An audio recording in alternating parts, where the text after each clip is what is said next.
Saan bang maganda? Ayan, magandang umaga po. Magandang tanghali. Ayan, update lang tayo. Kumusta po ang lahat? Ay, hindi tayo nakapag-live kagabi, ano?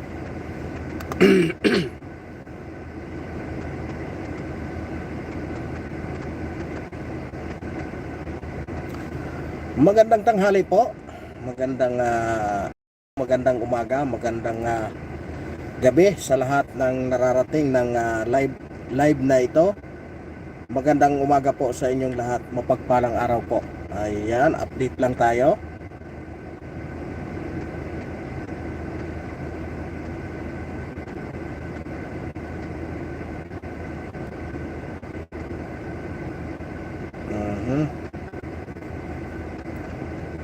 Mega love shoutout po sa inyong lahat. Mega love shoutout din po kay Mami Mercy Kalunod. Ayan. Mega love shoutout din kay Ma'am Rosalina. At mega love shoutout din kay Ma'am Annalisa.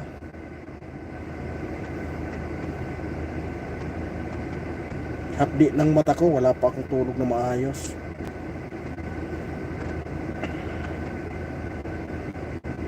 Alas 12 na tayo nakauwi kagabi. Kaya wala na po tayo. Hindi na nakaya mag-live.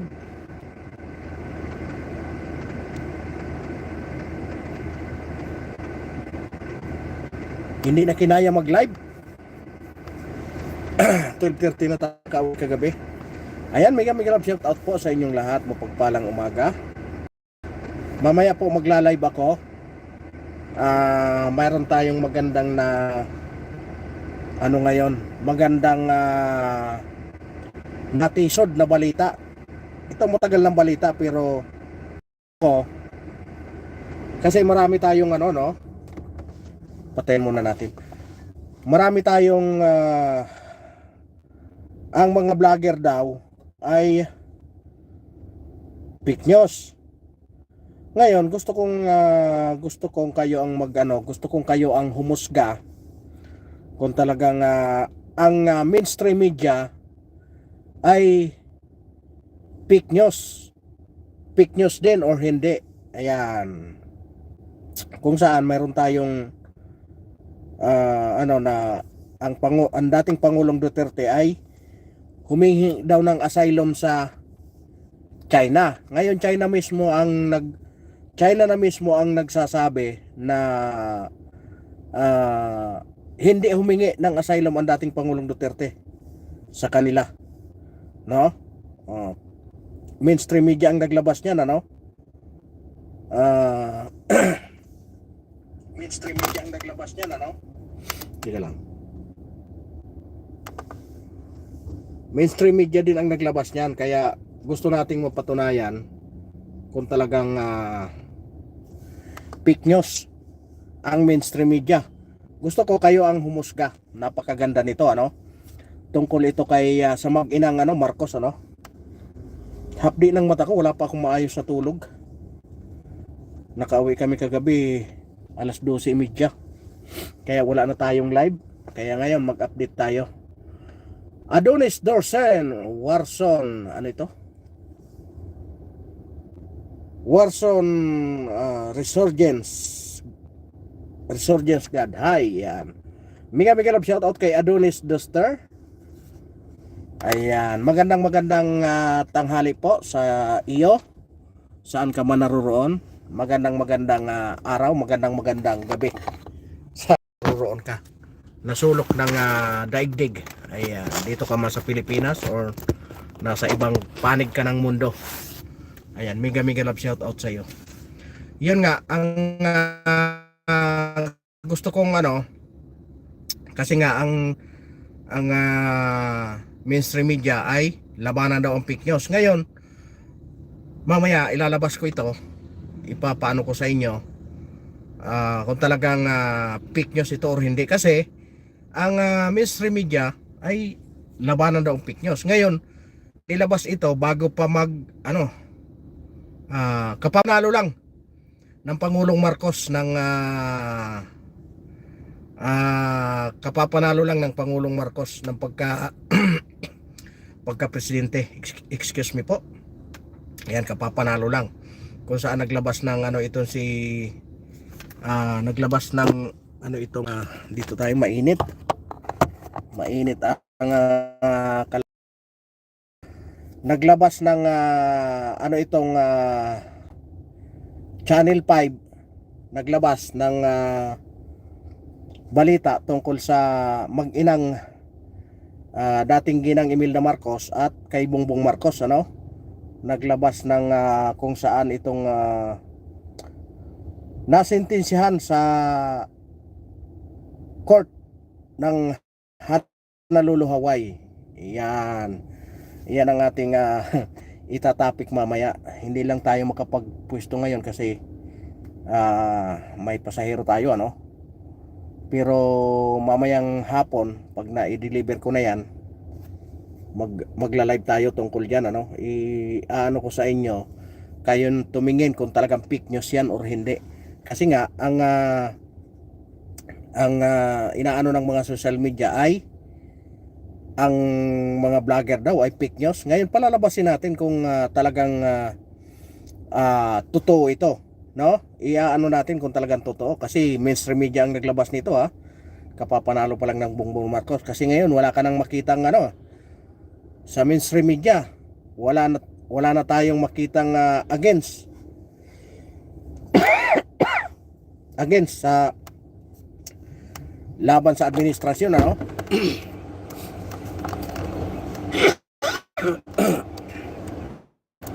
puro na papuri ang maririnig mo sa mainstream media ngayon, ano? Samantalang dati-rati ang mainstream media ay talagang kalaban niya ng mga Marcoses, ano? Ngayon talagang puro na papuri. Wala na tayong makitang ano, wala nang makitang bumabatikos, ano? Sa mga lalong-lalo na sa pinagagawa. Wala ka nang ano, magbabalita man siya, may ikat pa. Kukunin lang nila yung mga segment na hindi kakasira ng administrasyon. Kaya tingnan natin kung talagang fake news ang labanan. Kung hindi ito fake news, dapat ang Pangulong Marcos dapat ang masintensyahan. Di ba? Kasi sentensyado siya sa ano. Ang nilalabas is sentensyado siya sa court ng Hawaii, kung saan pinagmumulta sila ng napakalaking halaga. Yan, abang-abangan nyo mamaya yan, ano? Mamayang hapon. Gusto kong ilabas yan na talagang mahabang oras natin. Kahit pambigas lang, kuya. Nako, wala pa tayong pambigas dyan. Mag-charity tayo. Kailangan mag-charity muna tayo, no? Mag-charity vlogger muna ako. Lipat ako sa charity. Ayan. Iyon lang ang atin, no? Iyon lang ang i-update natin ngayon. Pag live natin mamaya, hindi pa nga na ano yun sa yung pagkahuli kay dating Pangulong Duterte, ano? Mayroon na tayong ano doon, mga nilalabas, kanya-kanyang mga nilalabas, ano? Kasi pero unahin natin to kasi ang labanan daw at fake news. Ang mainstream media daw ay hindi fake news, no? Ngayon tignan natin, pag hindi totoo ito, ibig sabihin fake news ang ano, fake news ang mainstream media pag hindi totoo. Kasi sila mismo naglabas nito, ha? Hindi ito biro. Malaking kasiraan to sa Marcos administrasyon kung hindi totoo ito. Dapat matanggal itong ano na ito. Dapat matanggalan ng prangkisa itong ano na ito na television, no? Kasi malaking fake news yan. Yung isimin nga nagtatanong lang kung totoo ba na napakalaki ng travel allowance ng administrasyon, tinanggalan na ng prangkisa. Yun pa na nag-fake news. Kung saan may kaso ang ano, pre-wipe lang ako sa kapitbahay. Pareho lang tayo. Ako Preditalin ako ano, ma'am, Aludin. Pandapatan. Buti ka pa may free wifi ako. Predita lang ako, nakikikabit din lang ako. Nakikikabit din lang ako ano, Ma'am Aludin. Ano ito? Alyodin pala, Alyodin. Yan. Yan lang ang ating ano no, yan lang ang ating mamaya magandang ano ito, magandang abang-abangan nyo mamaya no. Ayan, gusto ko lang i-update kasi hindi ako nakapag-live kagabi. 12:30 na tayo 12:30 na ako nakauwi. Kaya hindi na tayo nakapag-live ano. Inaabangan ko kasi yung bus ko baka biglang dumating. Nakakahiya naman na maistorbo natin siya. Kaya nga ina-update ko lang kayo na maganda ito. Kung talagang ang ginaganda nito, pag totoo, dapat i-ano natin, igala natin. Alam ko magagaling kayo pagdating sa kalkalan, pagdating sa mga research pwede nyo i-research to kung talagang fake news or hindi. Now, nilabas ito ng Channel 5, yung kapapanalo lang ng dating kapapanalo lang ng Pangulong Marcos kapapanalo lang ito no? Kaya nga gusto ko dahil magagaling kayo sa research, gusto ko kayo ang magpatunay kung totoo ito or hindi no? Yung mga nasa ibang bansa dyan, pwede nyo i-research ito, lalong lalo na yung mga nandyan sa Hawaii, kung totoo ito no? Kung totoo yan, kasi gusto ko labanan ang fake news talaga no? Huwag tayong magpakalat ng fake news. Ngayon, pag fake news ang Channel 5 ay dapat ipaano natin, iprotesta natin para matanggalan ng prangkisa. Sinungaling din sila, di ba? Pero kung totoo, ay dapat mas lalong dapat ikalat natin to kasi dapat ang Pangulong Marcos ang nasa ICC, hindi ang dating Pangulong Duterte. Di ba?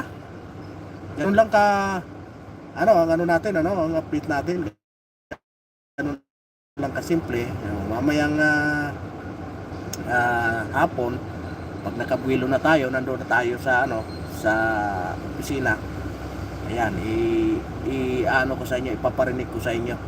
No? Ano ito ng Channel 5. Kaya isinib ko na para siguradong mapapakinggan nyo mamayang hapon pag ano natin doon, paggilid natin. Paggilid natin sa dagat. Tagal lumabas nandito kami sa nandito kami sa isang lugar na nandito kami. Ayan, pakita ko sa inyo. Ayan, nandiyan sila. Ako dito lang sa parking. Nandiyan sila sa Ako naman, dito lang ako sa parking. Magantay sa kanila. Bahala sila dyan. Tatawag naman yan pag magpapasundo na. Ayan, ang aking mga boss ay mga senior na. No? Simula pa sa tatay nila hanggat sa mga anak na, yung mga anak niya senior na rin. Simula pa sa tatay nila ako, kaya galit na galit talaga ako sa PhilHealth na yan ninakaw ng administrasyon na ito. Dahil laki-laki ng binawa sa akin dyan sa PhilHealth, no? Ngayon gusto kong pa-check up gamit ang PhilHealth, wala akong magamit, wala nang pira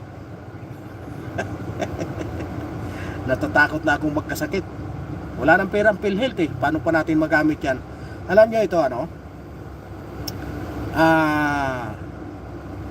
nagkikimpo lang ako na gusto kong gusto kong makapunta ako doon sa project namin doon sa PGH na ako lang mag-isa, kasi hindi ako makapag-live pag nandyan yung boss ko. Siyempre nakakahiya, boss yan baka sabihin sinusweldohan kita tapos kung ano nung pinagagawa mo, di ba? Yun ang inaano ko. Gusto ko akong mag-isa, kasi may mga time na magdadala ko doon ng mga kung ano-ano sa project sa PGH. Ipapakita ko sa inyo kung gaano kalunos-lunos ang mga kababayan nating nag-aantay para lang makaabil ng mga libreng libreng medical check-up, medical na kung ano-ano, basta parte ng medical. Yung mga na-hospital, makikita mo doon kalunos-lunos na Yung upuan na single, doon lang sila na matulog nang nakaupo. Naandun yung mga gamit, pakalat-kalat. Kung makikita nyo, ilang araw na yon. Kung makikita nyo, ilang araw nang nakatambay doon sa ano, no? Mga ilang araw nang nakatambay dyan sa ospital, ano? Kaya gusto kong ipakita yan sa inyo na talagang totoo ba na umaasenso ang bansa natin? Kasi kung totoong umaasenso, dapat wala na, di ba? Oh. Tapos pinilit pa nilang kinuha yung PhilHealth. Dapat na tuklasan pala nilang napakaraming pera ng PhilHealth. Dapat inaayos nila yun, yung PGH, kasi yan ang takbuhan, buong Pilipinas yan eh. Yung iba-ibang mga nasa probinsya, luluwas ng Manila, makaabilang sa PGH. Kasi ang PGH talaga, sa totoo lang, maraming magagaling na doktor dyan. Mayroong mga doktor dyan na may mga opisina sa St. Luke's. Yung mga malalaki talagang hospital. Talagang mga dekalidad ang doktor dyan sa PGH. Ang problema, anong nangyari? Bakit napakarami palang pira ng PhilHealth? Bakit ang ginawa ay sa halip na gamitin doon para makaabi lahat ng mga Pilipinong walang-wala, bakit ang nangyari kinuha at ginamit sa iba? Ang masaklap pa doon, ang pinunduhan nila, may mga pundo na. Di ba? Ganun na lang ang ano natin sa pagdating sa ganyan, kasi siyempre kinaltasan kami diyan private eh. Namamasukan ako sa private. 27 years akong kinaltasan ng PhilHealth. Tapos malaman mo, ninakaw na pala. No? Hindi fake news yan ha. Sinabi kong ninakaw kasi nag-utos ang Korte Suprema na dapat ibalik. Ibig sabihin talagang ninakaw nila. Pinababalik eh. Diba? Yun ang ano ko, yun ang tingin ko. Diba? Kasi kung hindi ninakaw yan, hindi iutos na ibabalik. Kaya gusto kong iano sa inyo, ipakita talaga sa inyo na live. Para sasabihin na walang cut-cut, di ba? Live yan eh. Ipapakita ko sa inyo na talagang kung gaano kahirap ang ano. Ma'am Rosalina, Ma'am Rosilia, magandang tanghali po. Mega love shout out kay Ma'am Rosilia. Ayan, gusto ko talagang ano sa inyo kasi gusto ko maging transparent tayo. No? Yan ang gusto nating iparating sa ano. Gusto nating ilabas. Sa totoo lang, pag pumupunta kami diyan, makikita mo. Yun doon lang sa check-upan. Check-upan, makita mo doon, pila-pila doon sa loob. Tapos yung mga, siyempre hindi naman pupunta doon yung may mga sakit na siya lang mag-isa. Kasama yan, minsan dalawa. Kasi mag-a-assist sa loob. Tapos sa labas, kasi hindi naman po pwedeng isa lang eh. Kailangan talaga dalawa eh. Mag-assist sa labas, may mag-assist sa loob, lalong-lalo na yung mga naka-wheelchair niya. Makita nyo doon kalunos-lunos. Wala man lang tambayan na maayos. Wala, makita mo maglalatag lang sila ng karton doon. Sa labas doon sa sidewalk, maglalatag lang yan sila doon ng mga karton para lang ma-relax yung kanilang katawan na hindi rin sila magkasakit. No? Kaya nga sayang ang pera ng PhilHealth na ninakaw. Mayroon palang pera, dapat ginamit nila doon sa ano. Hindi ginamit nila doon sa ibang mga bagay-bagay. Kaya nga ako nakakasakit sa dibdib na mangyayari ito sa atin, na pera na dapat ng kalusugan eh, dapat ginamit na doon lahat para sa kalusugan. Pero ang nangyari, ayun, ginamit sa iba. Ang masaklap pa doon, may pundo na, pinunduhan pa. 'Di ba? May pundo na, pinunduhan pa. Kaya nakakasakit ng damdamin na Ako, 27 years na ako. Never ko pang nagamit ang PhilHealth ko. Pero, wala. Sa isang iglap lang, natuklasan na may pala. Ayun, winaldas. Dinala sa walang katuturan. Hindi naman sa kalusugan ng mamamayan. Masakit isipin na may mga namamahala sa atin. Alam nyo, mga boss, ang gobyerno natin, perfect yan. Perfect ang gobyerno. Napaka ng gobyerno. Lahat yan may mga ngalaga sa bawat Pilipino. Lalong-lalo na pagdating sa kalusugan. Ang hindi lang perfect, yung mga nauupo, yung mga namamahala, yun lang talagang hindi perfect. Kasi nga minsan kapalpakan, ayan, pinaninindigan pa kahit palpak na, di ba?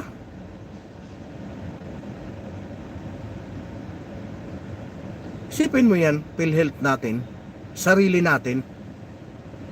Oh, palibhasa ka, tie up ang gobyerno dyan, pinilit nilang pakialaman, ginalaw nila ng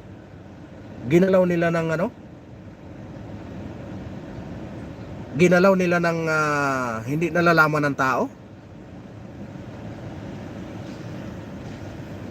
Kung ginamit nila yan doon sa napakaraming dyan, huserias, yan, katulad ng PGH, yung sinasabi PGH, isa lang yan sa punta rin kayo ng huserias, grabe ang kalunos-lunos. Oh, punong-puno ng tao, hindi ma-accommodate ng maayos kasi nga kulang sa fasilidad. Kung ginamit nila yan doon, di ba?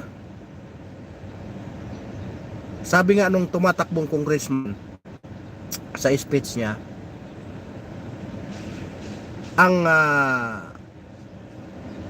ang healthcare, yung bagong batas na healthcare, napakaganda sa papel. Sa papel, napakaganda. Pero paano mapakinabangan ng tao kung kulang sa pasilidad? Di ba? Dapat yun ang inisip ng mga namamahala sa atin Binigyan na sila ng pagkakataon, hindi pa nila ginawa ang tama, kung hindi puro kapalpakan pa ang ginawa. Di ba? Nag-iimot-imot lang tayo dito kasi siyempre nakakadurog ng puso na makikita mo yung ating kababayan mga naghihikahos, makikita nyo lumuluwas galing mga napakalalayong probinsya, walang matuluyan sa Maynila. Pagdating dyan sa PGH, nandoon lang sila sa nandoon lang sa sidewalk, maglalatag ng karton, makita mo doon kumakain ng para lang makatipid, kumakain ng fishball, yung mga pero wala na tayo doon sa pagkain kasi ang doon makatipid talaga. Ang inaano natin doon, makaabil man lang sila ng magandang serbisyo, no?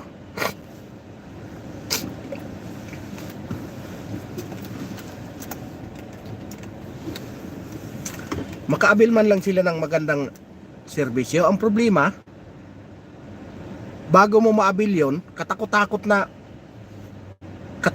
na pagtitiis ang pagdadaanan mo.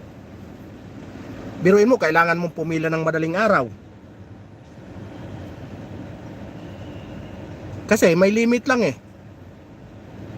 diba? Kailangan mong magtiis para lang makakuha ka ng serbisyo. Sa tingin nyo, nararapat ba yon? Bilang isang taxpayer, bilang isang kinakaltasan bilang isang membro ng PhilHealth, Nararapat ba yun na ano? Pahirapan ka?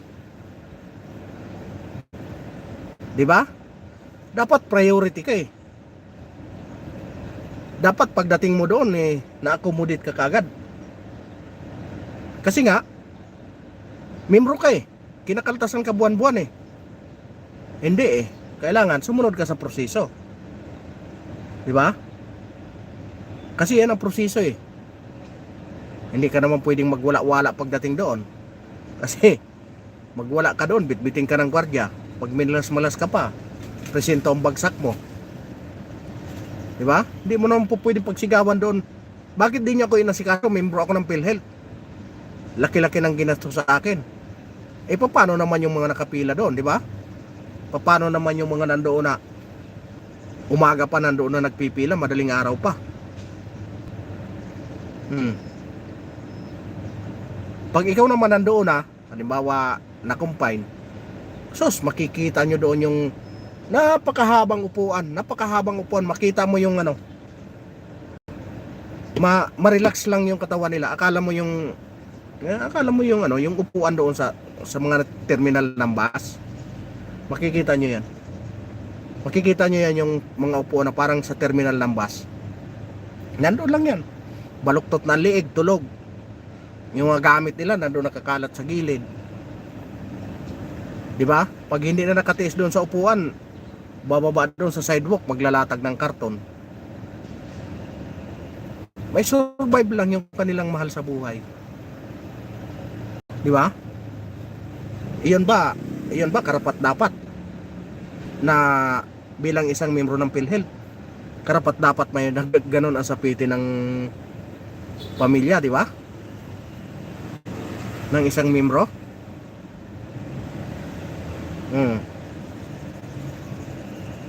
Hindi natin binabatikos ang gobyerno, ha?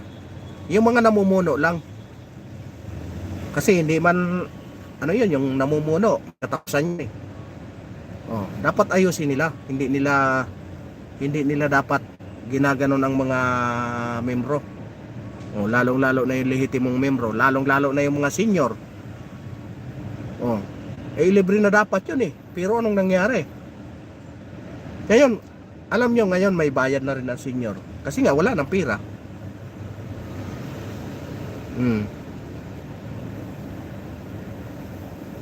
Wala ng pira ang PhilHealth. Ubos na ang pondo. Ayun pala, nasa batas pala yun. Kailangan may pondo pala talaga.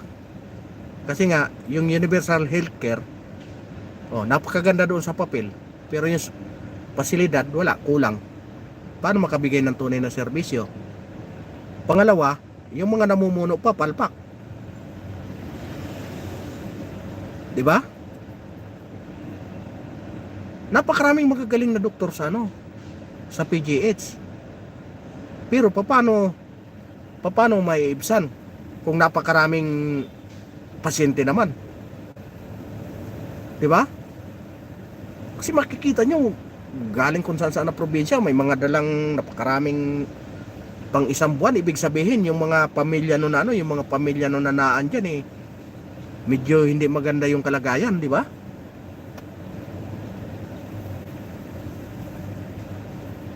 Kita nyo doon, kalunos-lunos talaga. Gusto kong i-ano sa inyo. Makatiyempo lang ako na ako lang ang magdala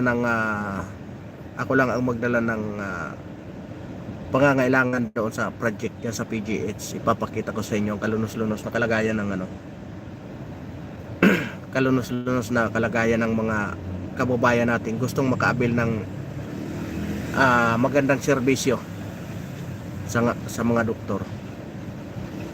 Napahaba na yung update natin, naka 30 minutes na tayo. Ay, maraming salamat sa inyong lahat, At siyempre hindi naman gaganda ang ating pag wala kayo. Tagal ng bus ko dito sa ang trabaho ko ay driver. Driver ang trabaho ko. Ngayon ay 27 years na ako dito sa trabaho ko. Gusto ko na ngang magpahinga kasi marami na rin akong nararamdaman. Pero sabi naman, kaya mo pa naman, dito ka lang muna. Huwag ka muna lumayas, huwag mo muna kaming iwanan. Naawa naman ako. Alam mo naman tayo ano tayo pusong mamon. Kaya sige, total pare-parehas naman na tayong tumatanda. Ngayon nga yung mga ano nila is yung anak naman na ang namamahala. Yung mga anak nila, ako na rin ang nagpalaki. Dati simula ako sa lolo nila, lolo ng mga bata. Ngayon nung nawala yung dalawang matanda, napunta naman ako sa anak, sa tatay ng mga bata. Kasi dati sa bata lang talaga ako estudyante, hatid ako ng estudyante. Ngayon ay nandoon ako sa tatay naman. So tatay naman nung anak naman ng boss kong matanda, nandoon na naman ako. Ngayon nagsiasawa na yung mga sinerbisan ko. Wala na. Dito na, isayang naman kung aalis ako, sayang din yung benepisyo, no? Sayang din naman kung magre-resign ako. Sige, sabi niya, sama-sama na lang tayo hanggang katapusan. Di ba? Siyempre pag ako na kasi yung pumasok ako dito sa bus ko na ito ay 1 taon bago mag-nursery yung bunso. Ngayon ikakasal na. Ikakasal na ngayong 29 years old na. Ikakasal ngayong April. Yung bunso. Pero siyempre proud din ako kasi talagang nakasuporta din sila, no? Nakasuporta din sila. Yan ang masasabi kong boss na boss talaga. Hindi tumitingin sa empleyado na empleyado ka lang. Bakal Amka Silam King. Ayan, mega love shout out to you. Bakal ba matigas to astig to. Astig.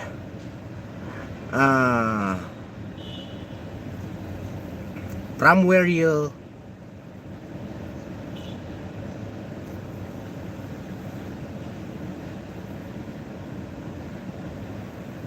tagal naka 33 minutes na tayo.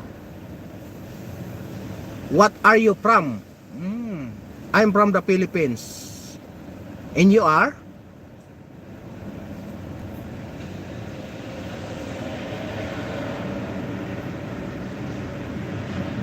Grabe ang usok ng Grabe ang usok nung sa ano yan ang train ayun usok. Grabe lakas ng usok. Nag siguro yun sila ng siguro yan sila ng train.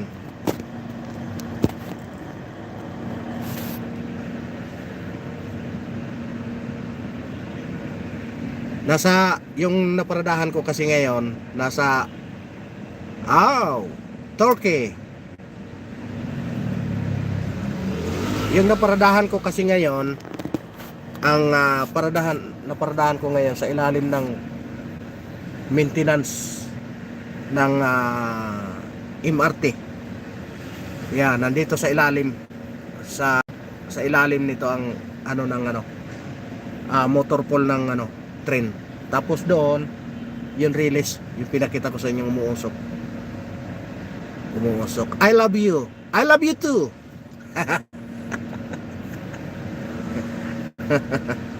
I love you too. Bakal ang nawili yata yung dalawang matanda Ayan, in-update ko lang kayo pero umabot na tayo ng 35 minutes. Magandang mamayang hapon ano ko sa inyo. Kasi gusto natin maging totoo tayo, no? Gusto natin maging tapat, gusto nating maging kasi hindi mawawala yung sa atin pag hindi natin nilabanan ang mga fake news, no? Kaya gusto ko kayo ang tumimbang kung fake news ba ang pinagsasabi ng Channel 5 o hindi, no? Pag hindi fake news, ay dapat labanan natin ang administrasyon, di ba?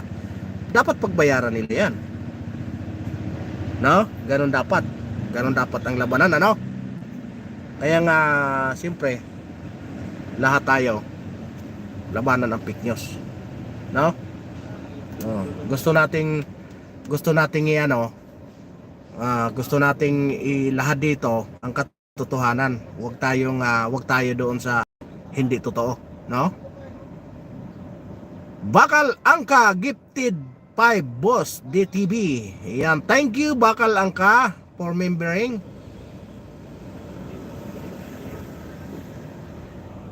Was gifted a membership by Bakal Angka.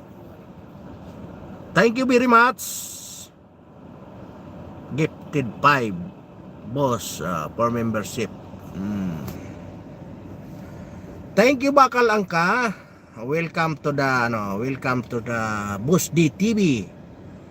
Yan, thank you.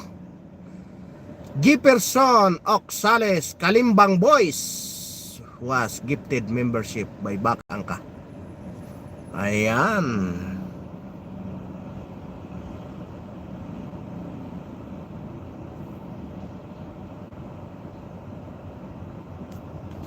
And thank you very much Bakal Angka. Thank you for being here. Thank you for joining us. Ayan, thank you Jefferson Oxales Kalimbang Boys.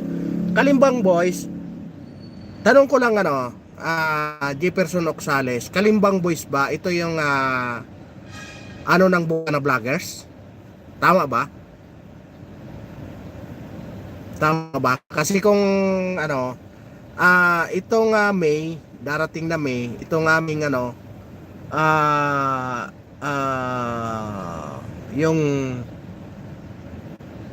yung HOA namin, yung homeowners ay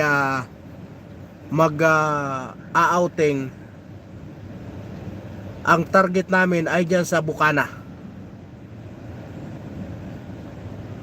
Dyan sa Bukana ang target namin. Kaya ayun, gusto kong magpasalamat sa inyong lahat. At siyempre, tapos na tayo, magpapaalam na ako. Parating na yung boss ko. Ayan, Jefferson Oxales by Kalimbang Boys. Thank you very much. At thank you for being here. Jean De Lucies. Yamit, diba? Maraming salamat po. At maraming salamat sa inyong lahat. Mega love shout out.